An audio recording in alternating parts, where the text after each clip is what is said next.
बेटा इससे पहले हम लोगों ने इंट्रोडक्शन लेक्चर देखा था क्लास 10 का। अब हम लोग बेटा आज क्लास 9 के लिए देखेंगे और क्लास 9 में भी प्रॉपर, जिसे पहले हम लोगों ने पार्ट्स वाइज देखा था, चैप्टर्स देखे थे। तो क्लास 9 में बेटा आपके 3 पार्ट्स हैं, फिजिक्स, केमिस्ट्री एंड बायोलॉजी। तो पहला पोर्शन जो बेटा आपका है वो केमिस्ट्री का है। इसमें 4 चैप्टर्स दिए और ये चारों चैप्टर्स जो बेटा है वो टोटली बेस्ड ऑन सब्सटेंस पर है। सब्सटेंस मींस ऑब्जेक्ट, मैटर, पदार्थ, अगर हिंदी में आप कहते हैं तो पदार्थ होता है। अब देखिए पहले चैप्टर का नाम ही आपको बता रहा है, मैटर इन आवर सराउंडिंग। जो हमारे आसपास का इन्वायरमेंट है उसमें सारी चीजें मैटर है या नहीं है, या मैटर जो होता है वो क्या होता है। जैसे मान लीजिए ये मार्कर, ये बोर्ड, एक ह्यूमन बीइंग, ये मैटर है या नहीं है। तो पहले हम लोग इस चैप्टर में मैटर की डेफिनेशन पढ़ेंगे। ऐसी चीज या ऑब्जेक्ट जो प्लेस को ऑक्युपाई करे और समथिंग उसके पास वेट हो, दैट है समथिंग वेट। फिर इसके बाद देखो दूसरा चैप्टर बेटा, is matter around us pure. हमारे आसपास जो मैटर्स थे, जो मैटर्स की हम लोगों ने डेफिनेशन समझी थी, जो मैटर्स को हम लोग जाने थे कि मैटर्स क्या है और क्या मैटर्स नहीं है, वो प्योर है, इम्प्योर है, किस तरीके से है, इसके बारे में हम लोग इस चैप्टर में पढ़ेंगे।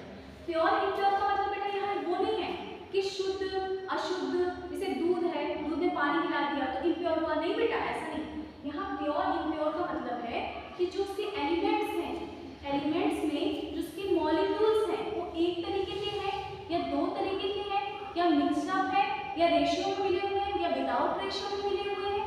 इस तरीके से हम समझेंगे कि मैटर प्योर है, इम्प्योर है, केमिस्ट्री की लैंग्वेज में। तीसरा है बेटा आपका चैप्टर एटम्स एंड मॉलिक्यूल्स। अब देखो बेटा पहले ना हम लोगों ने मैटर्स पढ़ा, फिर मैटर्स की प्रॉपर्टी पढ़ेंगे, जिसमें प्योर पढ़ेंगे। प्योर में आपका क्या होगा, एलिमेंट्स होगा, कंपाउंड्स होगा, मिक्सचर होगा, और मिक्सचर के भी कुछ टाइप्स होंगे। फिर हम मिक्सचर के टाइप और कंपाउंड एलिमेंट्स बनते कैसे हैं ये हमें कौन बताएगा बेटा, एटम्स एंड मॉलिक्यूल्स बताएंगे। पहले एटम्स होते हैं, हमने पहले चैप्टर में जब हम मैटर पढ़ेंगे तो हम मैटर्स की कुछ प्रॉपर्टी पढ़ेंगे, जिसमें ये पढ़ेंगे बेटा कि मैटर्स जो होते हैं वो छोटे छोटे पार्टिकल्स से बने होते हैं और उस पार्टिकल्स को हम लोग एटम्स कहते हैं। और जब वो एटम्स आपस में अटैच होते हैं, आपस में जुड़ते हैं, तो उसे हम मॉलिक्यूल्स कहते हैं, क्योंकि बेटा एटम्स कभी भी अकेले नहीं रह सकते। तो हम पूरी डिटेल इस चैप्टर में एटम्स और मॉलिक्यूल्स के बारे में पढ़ेंगे। अगला चैप्टर बेटा स्ट्रक्चर ऑफ एटम्स। अब हमने पढ़ा कि जितने भी मैटर्स थे वो सारे एटम्स से बने थे, लेकिन एटम्स भी तो किसी से बना होगा। तो एटम्स बने हुए हैं सब एटम्स मॉलिक्यूल से, ऐसे मॉलिक्यूल्स जो एटम को बनाते हैं, जैसे इलेक्ट्रॉन, प्रोटॉन, न्यूट्रॉन। ये सारा भी डिस्क्राइब हम लोग पढ़ेंगे, किसने इन्हें खोजा, किस तरीके से इनकी खोज हुई, कैसे हमने साइंस को डेवलप किया। ये सारी चीजें बेटा हम इस चैप्टर में पढ़ेंगे। और फिक्र की कोई बात नहीं, एक एक चैप्टर के एक एक टॉपिक की बेटा आपको वीडियो अपलोड मिल जाएंगे। अब अगला क्वेश्चन आपका है बेटा फिजिक्स, जो कि पहले बायो है फिर फिजिक्स है, लेकिन मैंने बायो के चैप्टर एक साथ लिख लिए हैं और फिजिक्स के चैप्टर एक साथ लिख लिए। तो फिजिक्स में बेटा पहला चैप्टर है आपका मोशन। मोशन मतलब मूवमेंट, जैसे मैं मार्कर को हिला रही हूँ तो ये मार्कर का क्या है, मोशन है। और मोशन कैसे पॉसिबल है, कोई चीज कैसे गति कर रही है, कैसे वो मूव कर रही है, क्यों हो पा रहा है, उसमें कैसे फोर्स कर रहे हैं, ये सारी चीजें हम मोशन में समझेंगे।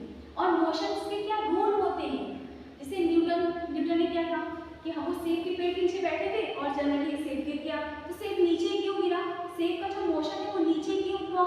इस तरीके से हम हर चीज के मोशन को समझेंगे कि कोई चीज है तो क्यों इस तरीके से मोशन कर रही है और उस पर कौन कौन से इफेक्ट लगते हैं, किस तरीके की एनर्जी उस पर काम करती है। तो हम मोशन पढ़ेंगे, ठीक बेटा। उसके बाद फोर्स पढ़ेंगे, फोर्स में उसके नियम पढ़ेंगे। जैसे मैंने इस प्रेशर को खोला, इस मार्कर को खोला, तो खोलने में मैंने बेटा इस पर फोर्स लगाया और फिर बंद किया फिर फोर्स लगाया। जब आप खोल रहे हैं तो फोर्स लग रहा है, बंद कर रहे हैं तो फोर्स लग रहा है। इस तरीके से हर ऑब्जेक्ट को जब आप पुश करते हैं, पुल करते हैं, तो उसमें फोर्स लगता है। और फोर्स के कितने रूल हैं, न्यूटन के कितने नियम हैं, ये सब हम इसमें देखेंगे बेटा इस चैप्टर में, और डिटेल की सारी वीडियो आपको अपलोड मिल जाएगी। उसके बेटा बात क्या है, ग्रेविटेशन।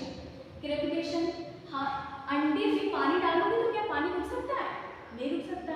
फिर भी अर्थ गोल है, अंडा आकार का, उस पर इतना सारा पानी है और वो गिरता भी नहीं है, कुछ तो रीजन होगा ना।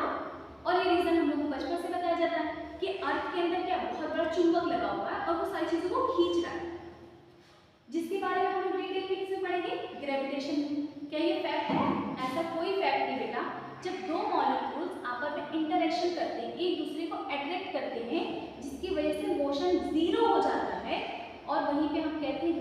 काम करते हैं।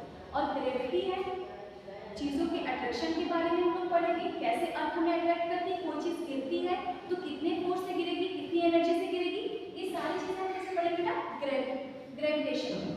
अब अगला है वर्क एंड एनर्जी। आप चल रहे हो, आपने एक काम किया, आप बोल रहे हो, आपने एक काम किया, तो क्या इसमें कोई एनर्जी लगेगी नहीं लगेगी? ऑफ कोर्स एनर्जी हर चीज में लगती है बेटा। आप छोटा सा काम करके तब भी एनर्जी। सपोज दैट आपने एक इलेक्ट्रॉनिक लिया, एक पंखा लिया और पंखे को ऑन कर दिया।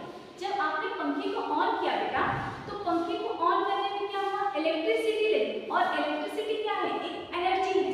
इसीलिए हम वर्क के साथ इसको पढ़ेंगे, एनर्जी को, क्योंकि एनर्जी नहीं होगी तो वर्क पॉसिबल नहीं होगा। और इसके भी कुछ फॉर्मूले हैं, कुछ बेसिक रूल्स हैं जो आपको इस चैप्टर में पढ़ना पड़ेगा। इसके बाद बेटा अगला चैप्टर है आपका साउंड। साउंड साउंड साउंड यानी कि वाइब्रेशन।